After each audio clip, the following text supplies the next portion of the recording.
Dualisme gelombang partikel. Yang pertama, hipotesis de Broglie. Ada beberapa fenomena yang terkait dengan sifat cahaya seperti partikel yang telah diuji secara eksperimen.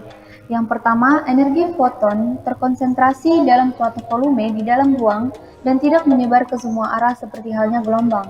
Yang kedua, foton bergerak dengan kecepatan rambat cahaya C sama dengan 2,997 dikali 10 pangkat 8 meter per sekon.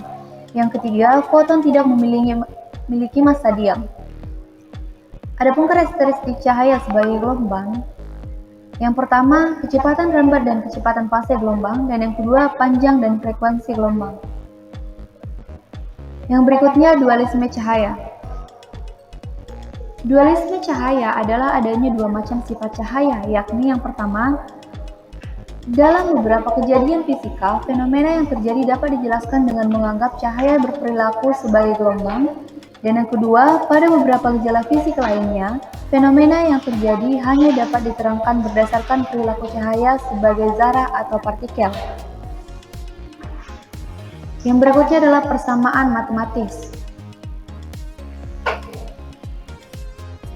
Menurut de Broglie, sebuah partikel yang memiliki momentum P jika dipandang sebagai gelombang akan memiliki panjang gelombang yang dinyatakan dengan persamaan lambda sama dengan H per P, atau persamaan tersebut dapat juga dinyatakan H sama dengan P per lambda sama dengan mv per lambda, di mana P adalah momentum yang merupakan sifat materi yang dapat dihitung dengan rumus P sama dengan M dikali P, sedangkan lambda adalah panjang gelombang.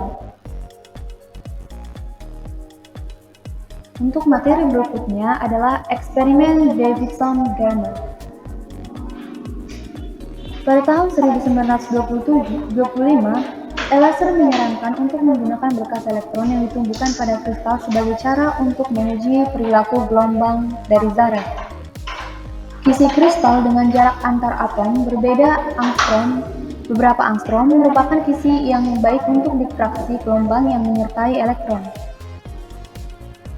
Jika tetapan kisi kristal A atau jarak antar atom berdekatan sama besar dengan panjang gelombang lambda dari elektron, maka difraksi gelombang elektron akan dapat diamati. Misalkan A sama dengan IA, maka diperlukan lambda sama dengan IA, sehingga momentum linear elektron adalah P sama dengan H per lambda sama dengan 6,63 dikali 10 pangkat min 34 per 10 pangkat min 10 sama dengan 6,63 dikali 10 pangkat min 24 kg meter per sekon. Jadi, energi yang diperlukan EK untuk percobaan tersebut adalah EK sama dengan P pangkat 2 per 2M0 sama dengan 2,41 dikali 10 pangkat minus 17 J sama dengan 150 eV. Berikutnya, Clinton J. Davidson dan Lester H. Germer pada tahun 1927 melakukan eksperimen dengan menembakkan elektron-elektron dengan kecepatan rendah pada kristal nikel dan mengubah intensitas elektron-elektron yang terhambur dari permukaan kristal nikel tersebut pada sudut hamburan yang berbeda. Berikut dapat kita lihat desain dari eksperimen Davidson-Germer. Nah, pada percobaan tersebut, bahan nikel dan peralatan lainnya ditempatkan dalam ruang yang dapat divakumkan. Sebuah penembak elektron dipasang untuk menembakkan elektron pada bahan nikel. Besarnya energi elektron ditentukan dengan mengatur besarnya potensial antara anoda dan katoda pada penembak elektron. Elektron yang dihamburkan oleh sasaran ini kemudian dikumpulkan oleh kolektor yang juga difungsikan sebagai detektor arus elektron. Posisi kolektor tersebut dapat dipindahkan sehingga dapat diamati besarnya arus kolektor sebagai fungsi dari sudut hamburan.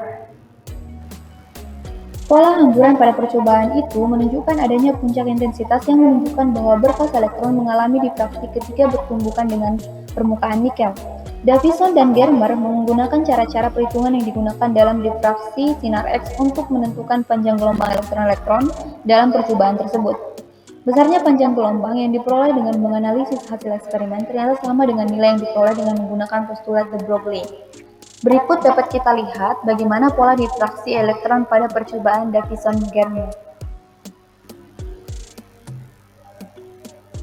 Yang berikutnya adalah paket gelombang. Paket gelombang adalah sebuah gelombang yang berada pada daerah tertentu yang terbatas. Paket gelombang dapat dibentuk dengan memadukan beberapa gelombang yang memiliki amplitudo dan bilangan gelombang yang berbeda. Untuk perpaduan gelombang,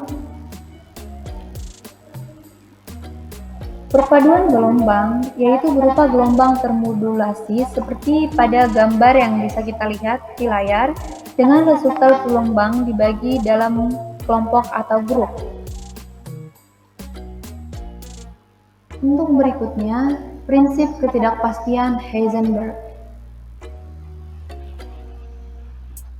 Heisenberg menyatakan hubungan ketidakpastian momentum dan posisi sebagai berikut. Delta Px dikali delta X lebih besar sama dengan H/2. Pernyataan tersebut dapat dipahami sebagai berikut. Momentum elektron adalah P sama dengan H dikali K, yang berarti perubahan momentum delta P sama dengan H dikali delta K, memberikan relasi delta K dikali delta X sama dengan 2V.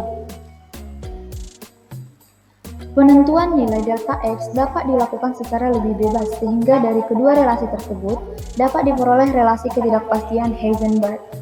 Prinsip ketidakpastian juga berlaku untuk pengukuran energi. Berdasarkan persamaan energi E sama dengan HF, dapat dinyatakan bahwa perubahan energi sebanding dengan perubahan frekuensi, atau delta E sama dengan H dikali delta F, sama dengan H per delta T. Jadi, relasi ketidakpastian energi dan waktu dapat dinyatakan delta E dikali delta T sama dengan H. Pada pembahasan elektron sebagai gelombang, posisi elektron ditentukan oleh posisi paket gelombang. Paket gelombang tersebut memiliki ketidakpastian posisi karena gelombang tidak menempati ruang yang sempit. Jika posisi elektron mengandung ketidakpastian, maka kesempatannya juga mengandung ketidakpastian.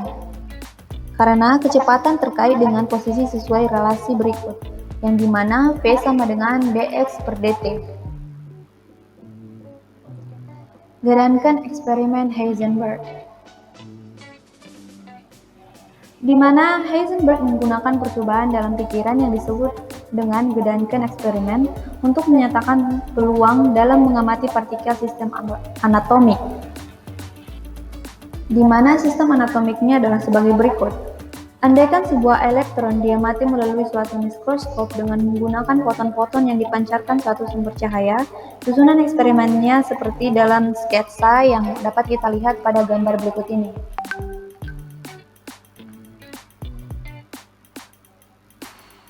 Berikutnya adalah geometri pengamatan, di mana pada video ini dapat kita lihat sebuah gambar geometri pengamatan elektron menggunakan mikroskop. Sudut θ adalah sudut maksimum dengan foton yang datang dari kedudukan elektron masih dapat masuk dalam sistem optik dari mikroskop. Andaikan sebuah foton datang dari sumber cahaya dalam arah seperti yang digambarkan dan dengan momentum linier sebesar P0 sama dengan H per lambda. Selanjutnya, foton tersebut menumbuk elektron kemudian berhambur dengan sudut θ terhadap sumbu optik dari mikroskop. Besarnya momentum linier foton terhambur dalam arah X adalah P aksen X sama dengan H per X sin θ. Berdasarkan kekekalan momentum linier, maka komponen arah X dari momentum linier elektron sesudah tumbukan adalah Px sama dengan H per lambda sin θ. Momentum ini diarahnya bertolak belakang dengan arah P aksen X.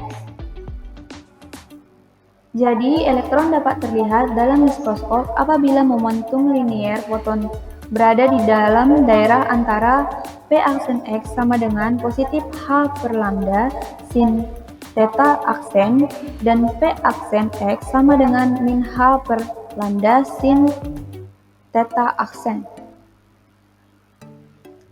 Karena hal tersebutlah momentum foton memiliki ketidakpastian sebesar delta P aksen X sama dengan 2H per lambda sin θ aksen.